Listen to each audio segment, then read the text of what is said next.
नहीं, मेरी बात सुने, थोड़ी देर के लिए अगर दर्द होता है बर्दाश्त कर लेना बेहतर है, बजाय इसके कि सुने मेरी बात सुने, बजाय इसके कि आगे जाके एक्सीडेंट की सूरत में सर खुल जाए, वो बेहतर है। मुझे कब पता है, मैं ये बता रहा हूँ आपको कि सर मुझे हर इंसान को पता होता है अपना। हाँ, मुझे भी ये पता है, लेकिन मैंने आपको इतना बताया कि मुझे पेन था, मुझे नहीं समझ आई, हेलमेट मेरा घर पड़ा हुआ है। एक आपके पास मोबाइल है आपका? मेरा है। किधर है?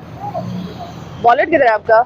वॉलेट नहीं है मेरे पास। हाँ, देखें, घर से आप निकले, आप वॉलेट भी उठाया है आपने, सब कुछ उठाया है, एक हेलमेट कैसे भूल गए? क्योंकि आपको आदत नहीं है। ठीक है, प्रॉपर आपका चालान देखिए हो गया, आपको मैसेज आया है, चेक करें मैसेज आपको आया। ये काम पे करना है। आप इजी पैसे के थ्रू खुद जमा कर सकते हैं। ठीक है, अदरवाइज 10 दिन का काम, 10 दिन का टाइम है, विद इन 10 डेज इसको जमा करवा के लेकिन अभी मैं किसी भी इजी पैसा शॉप पे जाके आप इसको जमा करवा दें। लाइसेंस किसी भी इजी पैसा शॉप पे जाके आप इसको जमा करवा के ले लें वापस।